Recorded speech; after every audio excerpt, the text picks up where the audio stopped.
Hello, नमस्कार आप सभी को। उम्मीद करता हूँ कि आप अपने टारगेट्स को टाइम टू टाइम पूरा कर रहे होंगे। और आज हम अपने 6th डे पे एंटर कर चुके हैं। ठीक है, आज से पहले हम 5 दिनों के टारगेट पूरे कर चुके हैं और काफ़ी सारे बच्चे, मेरे को कल 2 से 3 बच्चों के मैसेज आए हैं कि सर हम अभी शुरू कर रहे हैं डे 1 से। ठीक है ना, मैं बाकी सभी बच्चों को भी बोलूँगा जिनका कोई भी टारगेट, जैसे किसी बच्चे ने सपोज करो 10th डे ज्वाइन किया हमको या 5th डे ज्वाइन किया, तो वो फर्स्ट डे से ही टारगेट कंप्लीट करेगा। ठीक है ना, ऐसा नहीं होना चाहिए कि वो 6th डे से, ऐसे उसको फिर ना कुछ भी नहीं समझ में आने वाला। ठीक है ना, क्योंकि सभी चीज़ें ना इंटरकनेक्टेड होती हैं। ऐसा नहीं है कि आप कुछ भी रैंडमली कुछ भी उठा के पढ़ लेते हो। ठीक है ना, ऐसा नहीं होने वाला है। आज की वीडियो में हम बात करने वाले हैं टारगेट्स की, जो टारगेट्स हमको मिले हुए हैं, जो हमने आज 6 डे पे कंप्लीट करने हैं। ठीक है ना, इसके अलावा आज हम बात करने वाले हैं, आज तो सिर्फ 1 या 2 मिनट ही मैं आपको उस चीज़ टॉपिक को दूंगा, ग्रुप डी को। ठीक है ना, ग्रुप डी को लेके कुछ बातें आई हैं निकल के, वो कल नोटिफिकेशन आप लोगों ने देखा होगा। नोटिफिकेशन में ऐसा कुछ है नहीं जिस हिसाब से वीडियोज़ बन रही हैं, क्योंकि वो एक मीटिंग हुई है। मीटिंग के अंदर एक नोडल ऑफिसर नियुक्त करना होता है। नोडल ऑफिसर की ड्यूटी ये होती है कि आप उस पूरे एग्जाम को कंडक्ट करवाएंगे। ठीक है ना, उस पूरे एग्जाम की कैसे वो कंडक्ट होगा, किस किस की ड्यूटी लगानी है, मेनली जो काम होता है नोडल ऑफिसर का वो ड्यूटी लगाने का होता है। ठीक है ना, किस किस की ड्यूटी कहाँ कहाँ पे लगानी है। जैसे टीचर्स की ड्यूटी आती है एग्जाम में, या फिर अलग बहुत सारी ड्यूटीज होती हैं। कोई भी एग्जाम करवाने में काफ़ी कुछ लगता है। ठीक है, उसको लेके वो लेटर अभी सर्कुलेट हो रहा है। ठीक है ना, और एक बात का और ध्यान रखना है, ये बात मैं आपको एचएससी के किसी सोर्स के थ्रू ही बता रहा हूँ कि ग्रुप डी का एग्ज़ाम होने वाला जल्दी है। ठीक है ना, आप एक्सपेक्ट कर सकते हो कि मार्च या अप्रैल में आपको ग्रुप डी का एग्ज़ाम देखने को ना मिल जाए। ठीक है ना, अब वैकेंसीज कितनी आएंगी या क्या कुछ होगा, वो अभी सब इशू बाद में डिस्कस करेंगे, एक सेपरेट वीडियो में डिस्कस करेंगे हम इन सब चीज़ों को। और ये मैं बता दूं, जिसको ग्रुप डी की तैयारी करनी है और आप सपोज करोगे अप्रैल में आपका एग्ज़ाम है, तो जो हम टारगेट दे रहे हैं वो तो करना ही है। लेकिन जैसे किसी बच्चे के 60 से 80 के बीच में है, मैं आपको बार बार बोल रहा हूँ ये बात, तो उसका मैथ थोड़ा बेसिक तो अच्छा ही होगा और रीजनिंग भी अच्छी होगी। तो ये भी अपने साथ साथ प्रिपेयर करते चले जाएं, वो आराम आराम से। जैसे जैसे सपोज करो तीनों टारगेट पूरे कर लिए, 3 टारगेट पूरे करते ही उसके पास अराउंड 4 से 5 घंटे और बचते हैं पढ़ने के लिए, क्योंकि ये टारगेट्स तो मेरे हिसाब से तो तीन घंटों में कंप्लीट हो जानी चाहिए। और अगर एक बच्चा 7 से 8 घंटे नहीं पढ़ रहा तो वो खुद से बेईमानी कर रहा है फिर फ्री हो गए। ठीक है, तो अगर आपके पास 4 घंटे और बचे हुए हैं पढ़ाई के, तो आप उसमें क्या करोगे, उसमें आप इंग्लिश कर सकते हो, अपना रीजनिंग कर सकते हो, उसमें मैथ कर सकते हो। जब हम करवाएंगे तब तो करना ही है, लेकिन उससे पहले आप इनको रिवाइज कर सकते हो बार बार। ठीक है ना, आप समझ रहे होंगे इस बात को। ऐसे आपको चीज़ों को लेके चलना है, ताकि जब हम करवाएं फिर आपके लिए वो एक रिवीजन हो, बस सिर्फ एक रिवीजन हो, और आप उसको जल्दी जल्दी फास्टली, क्योंकि ग्रुप डी के अराउंड 1 महीना पहले जब हमको पता लगेगा कि ग्रुप डी का एग्जाम आ गया, उससे पहले हम कोशिश करेंगे कि बिल्कुल स्पेसिफिक चीज़ें आपको रिवाइज कराएं। जैसे जीके में क्या स्पेसिफिक है, हरियाणा जीके में क्या क्या चीज़ें बिल्कुल स्पेसिफिक हैं, हम उस तरफ ट्राई करें, ताकि लास्ट के 1 महीने में तैयारी ऐसी हो कि मैक्सिमम टू मैक्सिमम आउटपुट निकल के आए। समझ रहे होंगे मेरी बात को। अब हम बात करते हैं टारगेट नंबर डे 6 की। ठीक है, इन पे अब बाद में आएंगे। आपको हरियाणा जीके के अंदर मेरे हिसाब से आपने तोमर वंश तक हरियाणा जीके को ख़त्म कर लिया होगा। ठीक है ना, अगर नहीं किया है तो प्लीज़ मेरी आपसे हाथ जोड़ के रिक्वेस्ट है, आप ये देखो कि अगर हम ना सिर्फ 6 दिन हुए हैं हमको शुरू किए हुए, और हम ये चैप्टर कंप्लीट कर चुके हैं, ये चैप्टर कंप्लीट कर चुके हैं, ये चैप्टर कंप्लीट कर चुके हैं, और ये चैप्टर कंप्लीट कर चुके हैं। ठीक है ना, और आप कर सकते हो, ऐसी बात नहीं है कि आपने नहीं किया। कुछ बच्चों ने तो किया भी है, कुछ बच्चों ने मेरे पास कल मैसेज भी किया है कि सर हमारा इतना काम कंप्लीट हो गया। तो आप भी, जो मैंने आपको व्हाट्सएप नंबर दिया हुआ है ना अपना, उस पर आप मेरे पास मैसेज भेजा करो कि हाँ सर इतना कर लिया, ये हो गया, वो हो गया। कोई डाउट हो तो आप डाउट पूछ सकते हो। ठीक है ना, लेकिन ओनली व्हाट्सएप, ना कि कॉल मत करना बस। ठीक है ना, क्योंकि मैं बिजी होता हूँ तो मैं कॉल उठा नहीं पाऊंगा, फिर आपको ऐसा लगेगा कि सर तो फ़ोन ही नहीं उठा रहे। मैं किसी का भी अननोन नंबर नहीं उठाता। हाँ, व्हाट्सएप पे मैसेज कर सकते हो आप, उसका कोई इशू नहीं। ठीक है, हम सबसे पहले बात कर लेते हैं आज आपको अब पढ़ना क्या है। देखो, आपने तोमर वंश को खत्म कर लिया होगा। तोमर वंश के बाद क्या हुआ था, मध्यकालीन इतिहास के अंदर ना तुर्क आक्रमण हुआ था हरियाणा के अंदर। क्या हुआ था, तुर्क आक्रमण हुए थे ना काफी सारे। अब उसके बारे में पढ़ना है। उसके बाद सल्तनत काल पढ़ना है, सल्तनत काल आया था एक, ठीक है ना, उसके बारे में पढ़ना है।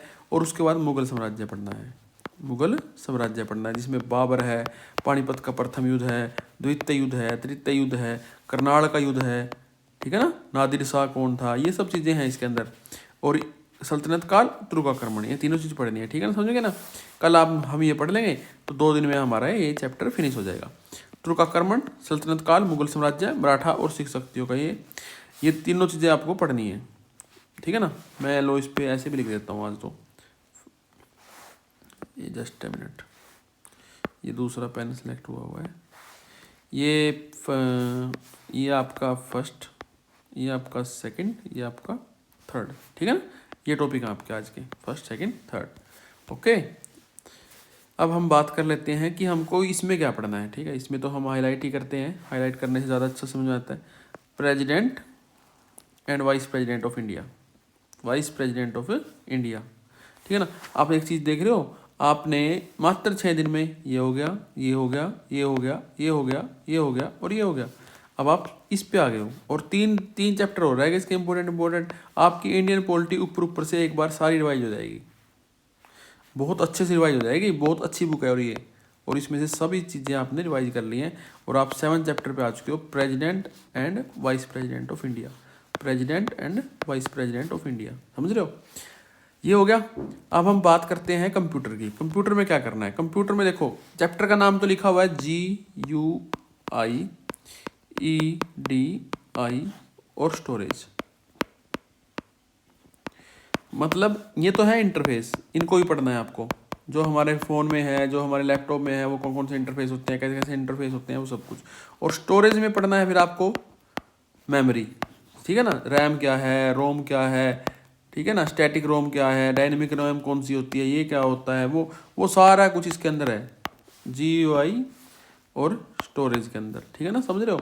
देखो 42 से 45 पेज तक है, कुल मिला के कितने पेज हो गए, 13। तो 13 पेजेस आपको कवर करने हैं, ये आपको 2 दिनों में कवर करने हैं। आप इसको हाफ आज कीजिए, हाफ हम कल करेंगे, ठीक है ना। हाफ आज करना है, हाफ कल करना है, समझ में आई बात। अब मैं उस पर आपको मेन पेज पे लेके चलता हूँ जहाँ पे हमने टारगेट लिखे हुए हैं। ये देखो, इसको मैं कर देता हूँ, इसको आप ये फिर बड़ा थोड़ा सा, ये देखो मैं लिख देता हूँ, कोई बात नहीं। ये आपको हाफ करना है। कितना चैप्टर करना है, हाफ चैप्टर करना है, ठीक है ना। हाफ चैप्टर करना है आपको, ये 2 दिनों के अंदर कंप्लीट करेंगे हम। किसके अंदर करेंगे, 2 दिनों के कंप्लीट अंदर, ठीक है ना। अब मैं आपको कुछ बातें और बता देता हूँ। इसके अलावा हमारी कुछ नेक्स्ट वीडियो जो आने वाली हैं वो इस हफ्ते भी आ सकती हैं, मैं आपको वादा नहीं करता क्योंकि मेरा शेड्यूल ही इतना एक्टिव रहता है, लेकिन फिर भी मैं कोशिश करूँगा। एक तो 2 से 3 बच्चों की मेरी बड़ी क्वेरी थी कि HP जो हरियाणा पुलिस है, फीमेल, मेनली फीमेल कि जॉब प्रोफाइल के बारे में बड़े क्वेश्चन उठ रहे हैं कि जॉब प्रोफाइल कैसी है, ठीक है। एक वीडियो पहले नंबर की, मतलब ये कभी भी आ सकती है। दूसरी आपकी ग्रुप डी को लेके, मैं आपको बता ही चुका हूँ कि ग्रुप डी को लेके काफ़ी डाउट आ रहे हैं, ठीक है। तीसरी आ रही है टाइम टेबल, कि हम इस जो भी एग्ज़ाम है हमारा HSC का, उसके लिए टाइम टेबल कौन सा फॉलो करेंगे और कैसे फॉलो करें। नंबर 4 जो सबसे मेनली इशू आ रहा है कुछ बच्चों का, वो ये आ रहा है कि वो मतलब हर चीज़ों को कैसे कवर करके चलें। और सबसे मेनली उनको जो सबसे बड़ा इशू आ रहा है ना, वो ये आ रहा है कि अभी फ़िलहाल के टाइम में हम किस चीज़ एग्ज़ाम को टारगेट करें। वो मैं आपको बता भी चुका हूँ, लेकिन मैं आपके लिए दोबारा एक चीज़ अलग से सेपरेट उन चीज़ों में जिक्र करूँगा कि HP पुलिस जो SI है या फिर CT मेंस है, वो अलग अलग हैं या सेम है। मैं आपको पहले ही सब कुछ ये चीज़ें बता चुका हूँ। अगर किसी बच्चे को नहीं पता तो वो मेरी पहली वीडियो देख सकता है। लेकिन मेनली जो सबसे पहली जो वीडियो आएगी वो ग्रुप डी को लेके आएगी, ठीक है ना। वो आज या कल जब भी आएगी, वो अगले जो नेक्स्ट वीडियो होगी ना हमारी टारगेट के अलावा बोल रहा हूँ मैं, जो भी नेक्स्ट वीडियो होगी वो इस चीज़ के ऊपर होगी कि ग्रुप डी का एग्ज़ाम अप्रोक्स कब होने वाला है और अप्रोक्स हमारे पास कितना समय बचा हुआ है।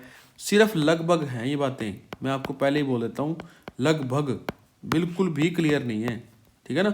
बिल्कुल अप्रोक्स मार रहे हैं, बिल्कुल जैसे एक छोटा सा आपको कूल डाउन करने के लिए, बस आपको काम डाउन करने के लिए कि भाई हाँ जैन में नहीं होगा और फेब में नहीं होगा, ऐसे भाई इनमें तो नहीं होगा। ये दो मंथ आप निकाल के चलो तो आपके पास अप्रोक्स 50 से 55 दिन भी हैं।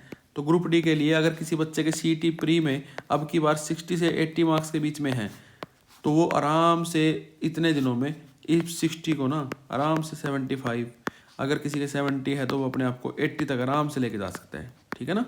वो मैं आपको बताऊंगा कैसे लेके जा सकते हो आप, और कैसे आपको एनालिसिस करना है चीज़ों का, ठीक है।